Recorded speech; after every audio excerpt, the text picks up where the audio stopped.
Diálogos. Oferecimento. GDP Facilities. Prestação de serviços. Diálogos da Educação. Adquira já o seu.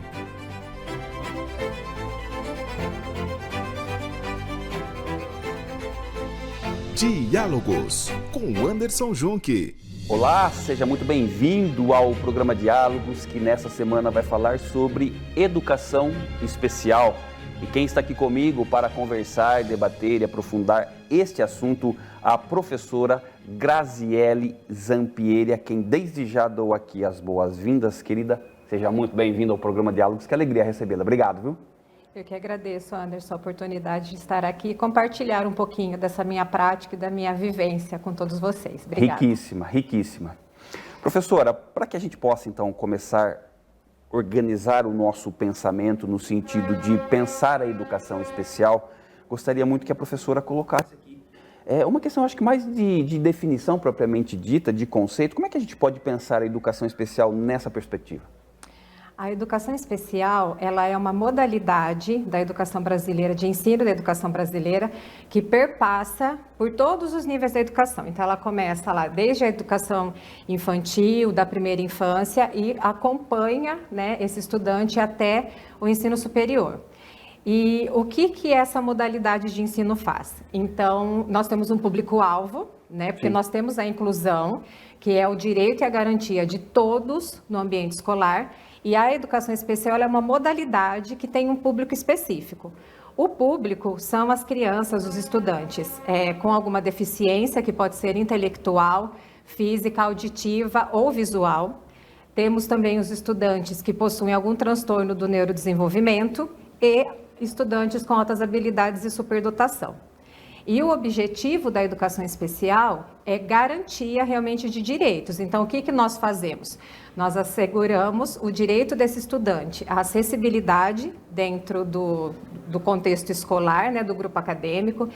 Precisamos garantir a participação desse estudante de forma efetiva e também a aprendizagem desse estudante. Que interessante.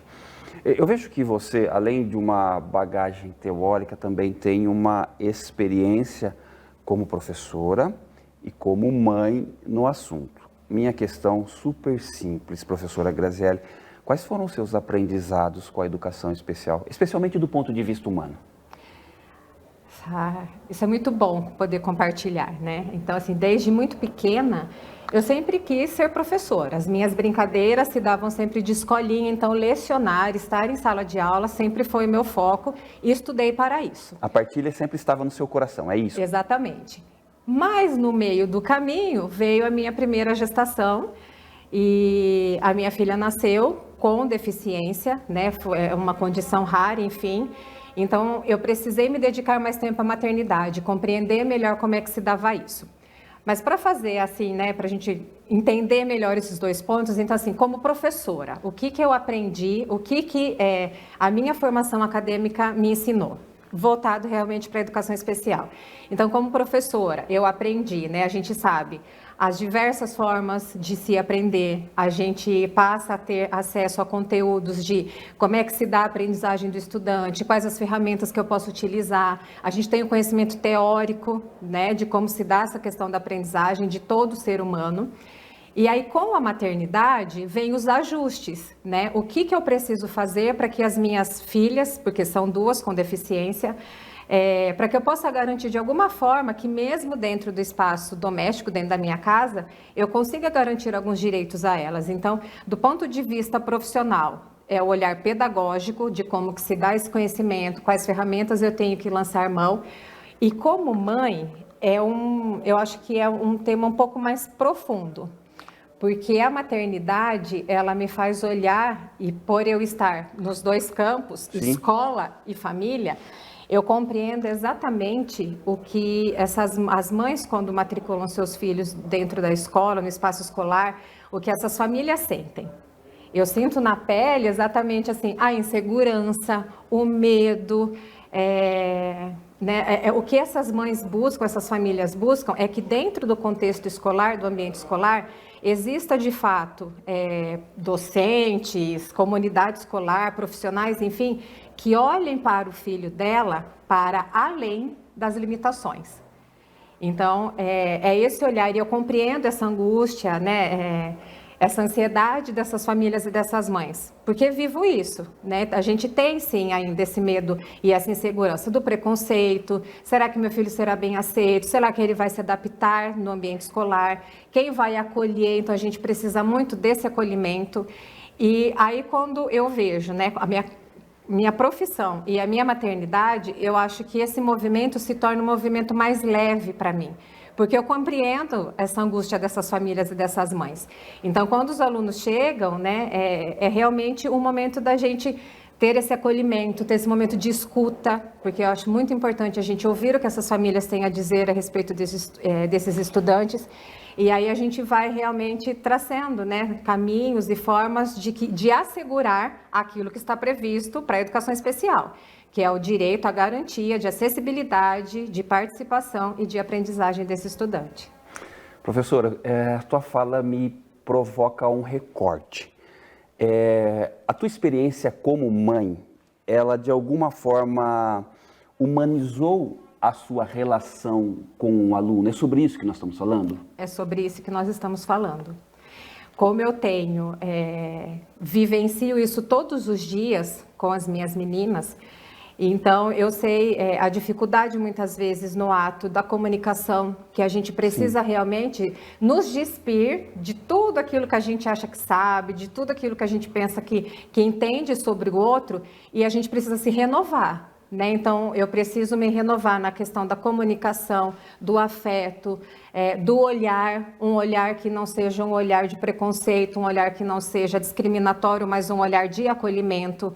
Eu preciso ter, com mais eficácia, um movimento de escuta e uma escuta ativa desse estudante, dessa família. Ativa e afetiva, né? E afetiva, sem sombra de dúvidas. Sem sombra de dúvidas, tem que ter muito, muito afeto.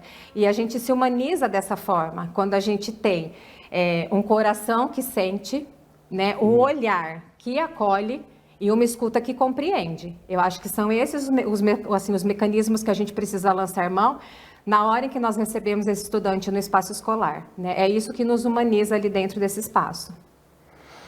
Professora, eu quero falar um pouquinho sobre a questão das barreiras, né?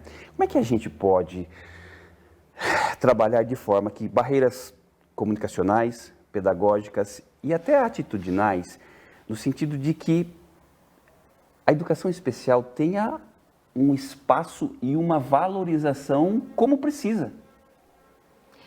Olha, Anderson, as barreiras, as comunicacionais, elas são barreiras possíveis de adaptação, de utilização de recursos para que sejam minimizadas. Né? Então, quando eu conheço o meu estudante, eu compreendo, né, entendo um pouco sobre ele e eu vou traçando ali metas e recursos para minimizar realmente a dificuldade de comunicação com o meu estudante e com a família. Né? A família precisa estar muito presente nesse momento. O diálogo é permanente, Permanente, né? Constante.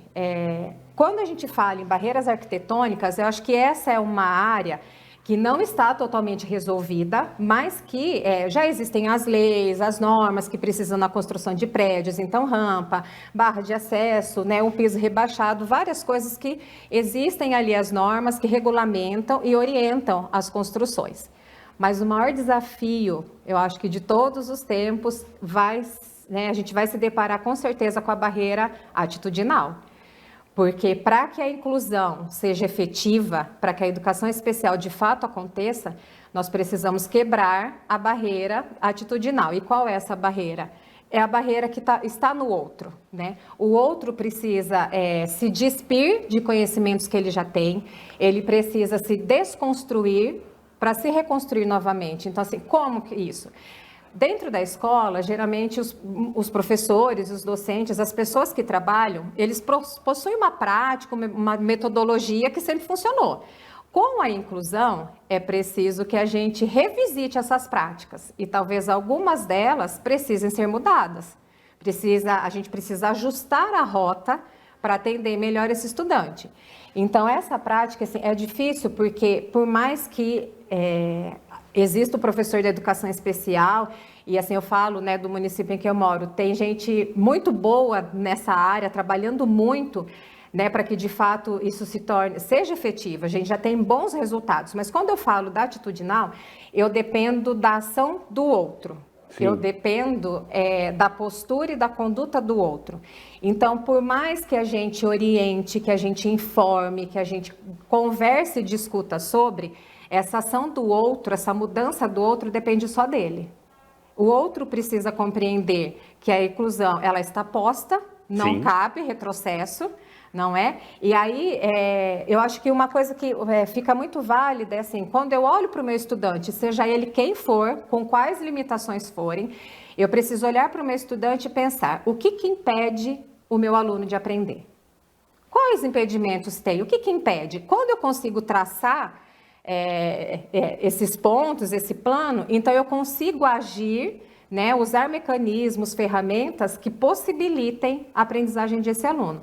Mas eu preciso primeiro saber em que nível que ele está, o que ele já tem de conhecimento e quais habilidades eu preciso desenvolver para que de fato esse aluno aprenda.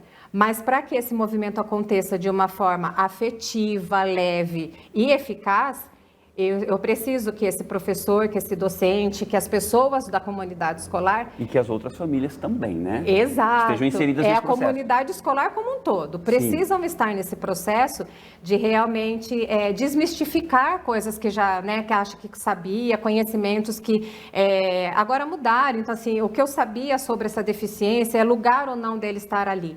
E eu acho que mais importante é a gente compreender de que o lugar do estudante é dentro da escola. Por quê? Ele não está ali por merecimento. É direito desse estudante. E nós temos as legislações que garantem o acesso desse estudante. Então, é direito dele estar ali. E aí cabe, e tudo bem se o professor não, né, ainda não compreende, não aceita, mas é preciso um investimento para que, de fato, esse movimento seja eficaz e seja produtivo na vida do estudante. Professora, eu quero tocar numa questão que está diretamente ligada com essa questão que a professora está refletindo aqui, que é a questão da formação dos professores para a educação especial. Como é que nós estamos do ponto de vista da professora? Como é que a gente pode observar esse quadro neste momento? Olha, Anderson, a educação especial, a formação dos professores, ela existe? Existe. Mas eu acredito que a gente precise colocar mais luz nessa formação. A gente percebe formação assim, que vai, né, direciona o professor a compreender que somos todos diferentes, que aprendemos de formas diferentes, e sim, isso é verdade. Mas para esses estudantes com condições específicas, é preciso que esse professor tenha conhecimento. Só de boa vontade a inclusão não se faz. Para além da boa vontade, a gente precisa ter o conhecimento teórico, conhecimento de metodologias. E em alguns casos, nem o básico está sendo oferecido a esses docentes. Por isso que eles se perdem, né? Que eles ficam ansiosos e angustiados, porque o professor, muitas vezes, ele não sabe nem por onde começar. Eu acho que o mínimo que nós precisamos é oferecer uma formação mais potente, mais qualificada, que a gente fale e discuta muito sobre educação especial e inclusiva, para que esse professor realmente tenha condições de, ao menos, saber por onde ele começa e com quem que ele pode contar nesse movimento da inclusão, de adaptação, de aprendizagem, né? Então, ele precisa contar com o professor de educação especial, ele precisa contar com a equipe gestora da unidade escolar, ele precisa contar com outros níveis, né? Secretaria de Educação, enfim, para que oportunizem formações continuadas, né? Em horário de trabalho ou não, para que esse professor realmente tenha a qualificação necessária. E isso é um movimento que precisa acontecer constantemente, porque não dá para a gente falar única e especificamente de uma deficiência Sim. ou de uma, né? São várias. Então, esse leque é muito grande, é muito amplo. E eu preciso dar luz ao mínimo que esse professor precisa ter de conhecimento. Então, as formações, sejam elas a nível acadêmico, né? Na formação dos professores já dentro de faculdades e especializações, muitas delas são muito rasas. Muito rasas. A gente precisa ter realmente um aprofundamento a respeito, né, das condições, da deficiência, o conhecimento metodológico e teórico, para que o professor tenha o mínimo de conhecimento e saiba pelo menos por onde começar quando esse estudante chega até a sala de aula dele. Professora, eu vou fazer uma síntese aqui da sua fala e me corrija, por favor, se eu estiver errado.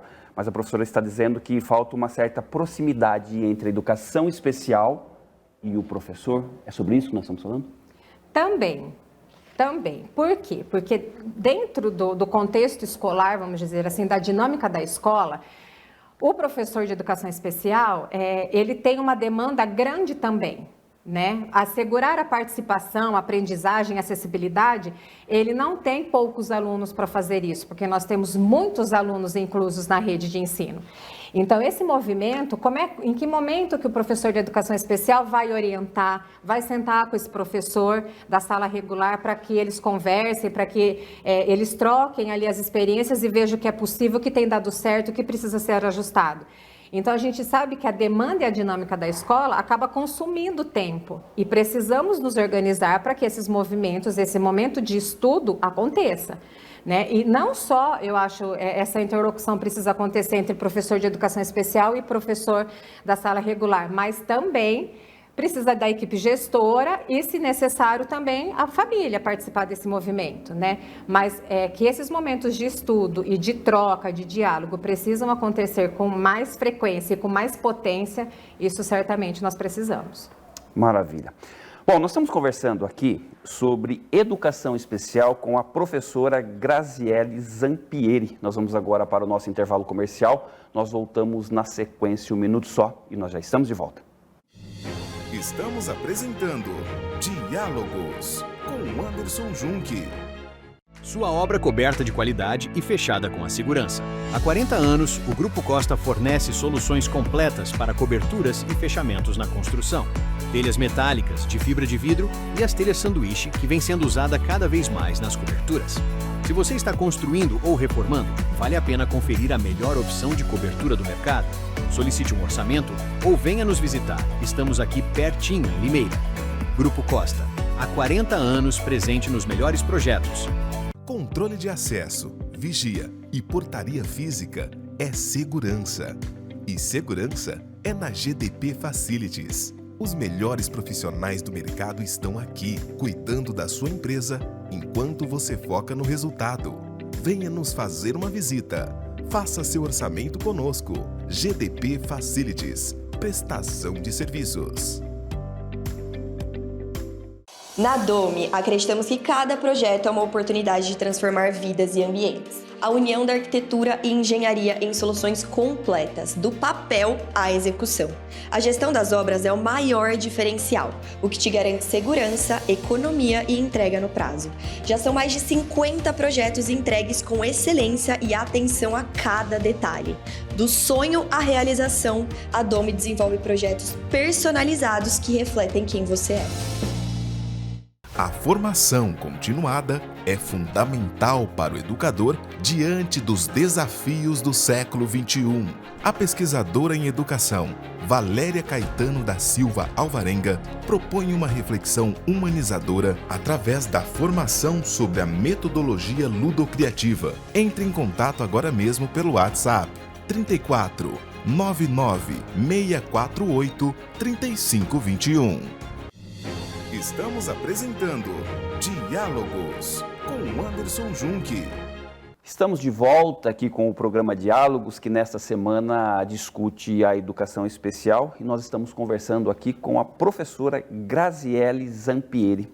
Professora, eu queria comentar um pouquinho sobre educação especial e dar um foco aqui maior sobre a questão da adaptação curricular, né?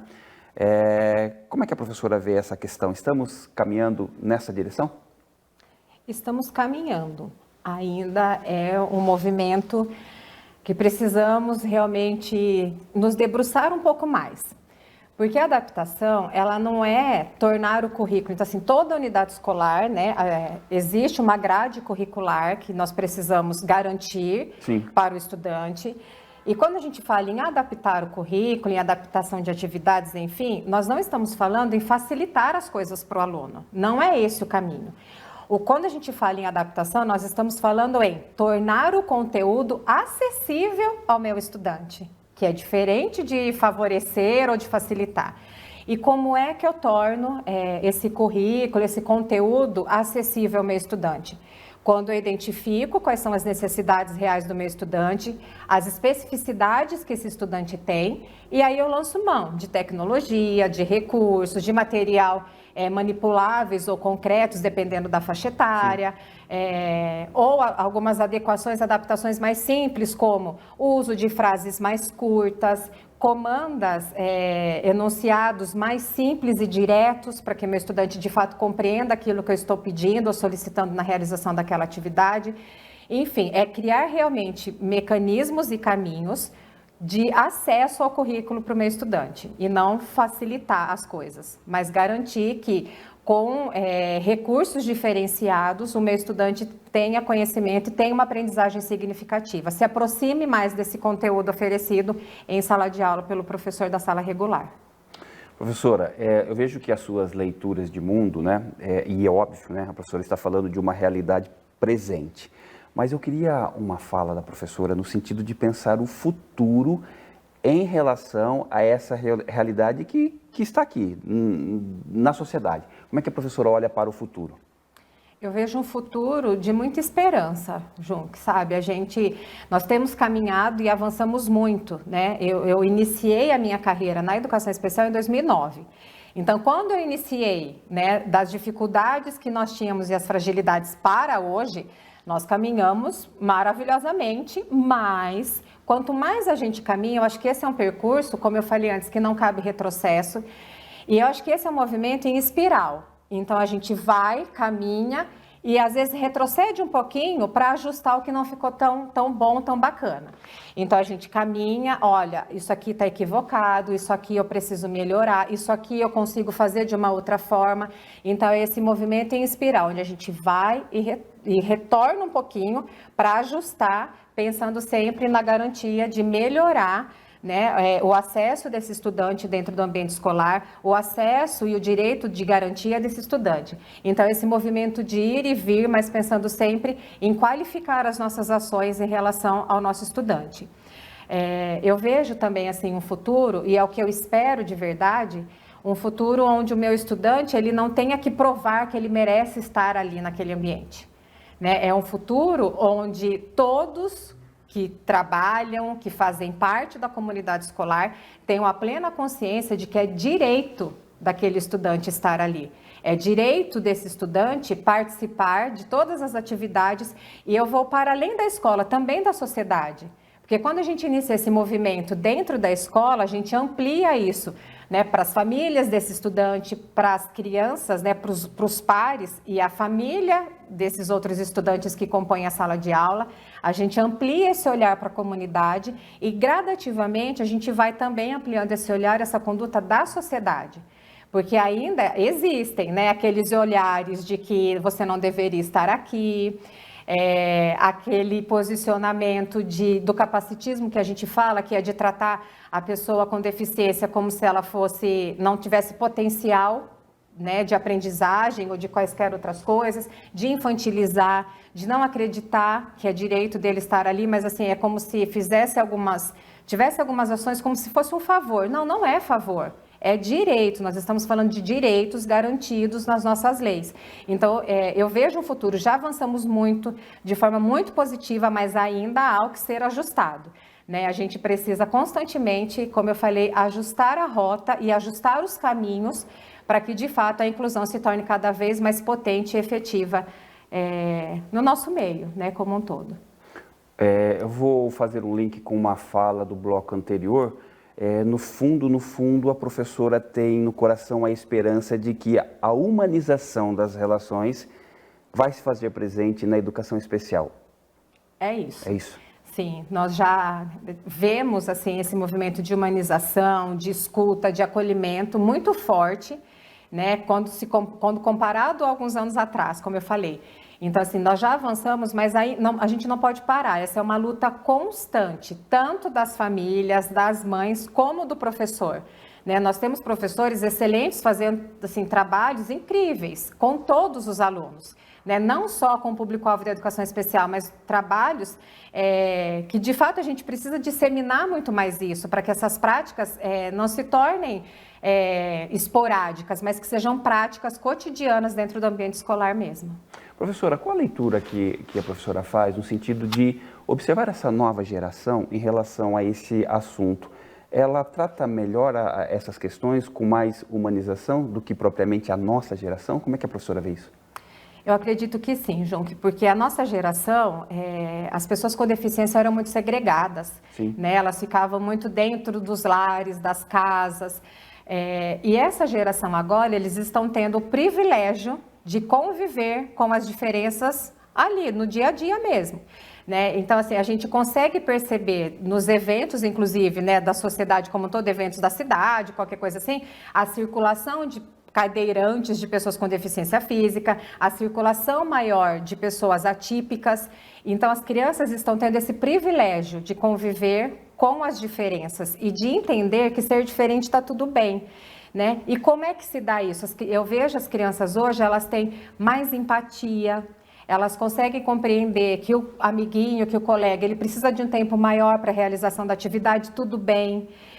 Que ele precisa de ajuda, a gente consegue, através da convivência e da compreensão das deficiências, nós vamos criando, criando não, mas assim, formando realmente seres humanos mais empáticos, que tenham mais empatia, mais humanos, no sentido de compreender a diferença e a condição do outro e que está tudo bem.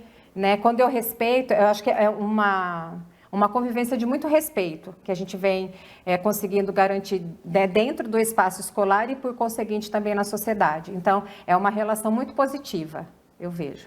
Que legal, que interessante. Eu queria um recorte, apesar que você citou isso no primeiro bloco, mas uma avaliação da professora e também da mãe, né, sobre as questões das políticas públicas voltadas à educação especial. Como é que você vê isso? Nós temos aqui no nosso país uma base legal muito sólida. Né? Nós temos a Constituição Federal, nós temos a Lei de Diretrizes e Bases, temos o Plano Nacional da Educação Especial na perspectiva da educação inclusiva, Plano Nacional de Educação, Estatuto da Pessoa com Deficiência. Então, legalmente, nós temos uma base muito sólida, né, para garantia de direitos. E aí vem a questão atitudinal. Então, eu sei que a lei existe, que ela está lá, mas cabe ao indivíduo, ao outro, fazer com que essa lei, de fato, se cumpra. Então, esse é um movimento que, como eu falei, já avançamos muito, melhoramos em muitos aspectos, porém, ainda existem a barreira atitudinal que vai impedir, e para além, nesse caso específico, da garantia de direito, nós precisamos também de financiamento. Como eu falei também antes, a gente não faz a educação especial, a inclusão só com boa vontade. Nós precisamos de recursos. Então, o meu estudante, né, inserido no espaço escolar, ele precisa do acompanhamento do professor de educação especial? Sim, é direito dele. Para isso, eu preciso de um financiamento para manter esse professor. Esse estudante precisa de um profissional de apoio ou, né, quando contemplado com a lei da Berenice Piana, um acompanhante especializado? Precisa de recursos para manter esses profissionais ali. Precisa, né, de fazer uso de diferentes materiais ou tecnologias? É preciso verbas para garantir também esses direitos.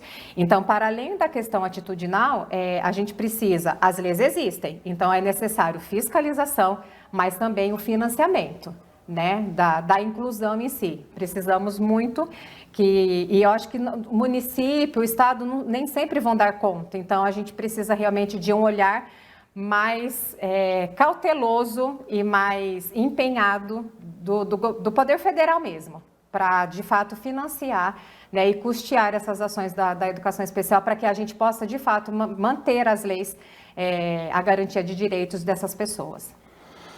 Professora, bom, vamos lá. A professora conhece aqui o programa Diálogos e sabe que eu sempre escolho uma afirmação, uma reflexão de uma referência sobre o assunto que nós estamos conversando e, no seu caso, eu escolhi uma afirmação do educador Paulo Freire.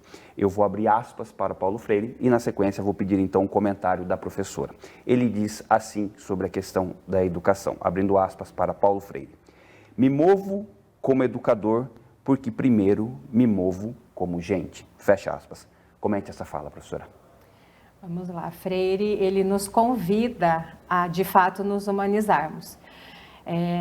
Vou fazer assim também, fazer uso de um texto, agregando aí essa fala de Freire, que é da Emily Kingsley. Ela é uma escritora americana. Ela escreveu um pouco sobre... Fazia um seriado lá norte-americano, da Vila Sésamo. E em 1987, ela escreve essa metáfora, né? Em virtude de um acontecimento familiar dela. Ela foi convidada a falar sobre, então ela faz esse texto, e ele vem dar essa introdução da fala de Paulo Freire. É o texto Bem-vindo à Holanda. E aí ele se encaixa perfeitamente na minha vida como profissional e como mãe. E essa metáfora diz assim, que toda mulher, né, no seu momento de gestação ali, ela automaticamente recebe, né, como se fosse uma viagem de férias para a Itália. E aí o que nós fazemos? A gente se organiza, a gente faz planejamentos, a gente vai buscar ter mais informações a respeito da Itália, e aí a gente arruma a nossa bagagem, o que não pode faltar, o que eu preciso garantir, o que eu posso deixar para trás nesse momento. E às vezes até a gente aprende um pouquinho de italiano para saber como lidar nesse país novo e diferente, para a gente poder curtir as nossas férias. E aí chega o tão sonhado dia do embarque, a gente embarca nessa viagem.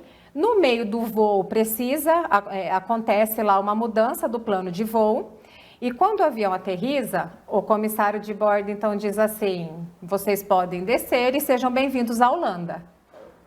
E aí a gente para e fala, mas eu não me programei para a Holanda, eu não planejei estar na Holanda, eu não sei o que acontece na Holanda.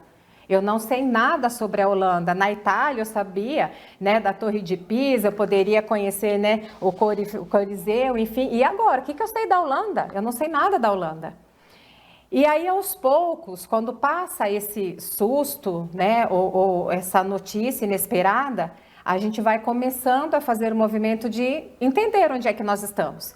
E a gente vai entendendo que na Holanda tem moinhos, que na Holanda tem as tulipas, lindas e coloridas, que há belos jardins, que tem até uma pintura de Van Gogh na Holanda. Então a gente vai permitindo conhecer e explanar esse novo, né, espaço, esse novo lugar. E eu acho que é esse movimento que a gente precisa fazer, né? Muitas vezes, como mãe e como professora, a gente cria uma expectativa para aquele estudante e de repente o plano muda, as coisas mudam. E aí eu preciso me ajustar para adequar, né, essa minha viagem. A gente descobre que a Holanda é um lugar incrível, né, cheio de encantos e de oportunidades. E quando eu trago esse texto para a fala de Freire, é exatamente essa humanização que ele traz, né, que ele fala para a gente. Ele nos convida a nos humanizarmos, por quê? Porque eu acredito que educar é um ato profundamente humano, né, a ação do educar. E quando eu penso no Freire, como é que eu vou me humanizar? E aí aquele movimento realmente que a gente faz de ter o coração que sente, ter de fato um olhar que acolhe e uma escuta que compreende esse estudante, essa família. Então, quando eu me desvisto, né, como eu posso dizer, quando eu me desconstruo daquilo que eu achava, daquilo que eu tinha preparado, e eu me reorganizo para o que é novo, eu toco o outro, e tocar o outro é algo muito profundo. Então, quando eu recebo esse estudante, eu preciso tocar, e para eu ter condições de tocar o coração do outro, eu preciso me humanizar. Então, para além de professora, né, antes de ser professora, antes da maternidade, antes de mulher, eu preciso me mover como gente, assim como o Freire nos convida. Uau! Professora Graziele Zampieri, querida, do fundo do coração, muito agradecido pela presença aqui no programa Diálogos e também por essa maravilhosa partilha, né, desse conhecimento, tanto teórico quanto empírico, e eu quero aproveitar aqui, então, pedir para que a professora faça suas considerações finais e, mais uma vez, do fundo do coração. Muito agradecido. Eu que agradeço a oportunidade, eu acho que a gente passaria horas aqui falando sobre isso, sobre prática profissional e maternidade, mas eu agradeço muito e espero, né, que eu venha contribuir de alguma forma, né, para que as pessoas que acompanham, que assistam, possam, de fato, se reconhecer e se colocar nessa condição de gente, como Paulo nos convida, né? Paulo Freire nos convida, mas também que estejam abertos a conhecer esse mundo lindo que existe na Holanda. Maravilha. Obrigada. Imagina, eu que agradeço, professora. Saúde e paz. Obrigado, viu? Obrigada. Muito bem, você assistiu aqui mais uma edição do programa Diálogos, que nessa semana falou sobre a educação especial. Quem esteve comigo aqui conversando, debatendo e aprofundando este assunto, a professora Graziele Zampieri. Fique atento aos nossos canais para receber outros conteúdos. Um forte abraço para você e até mais.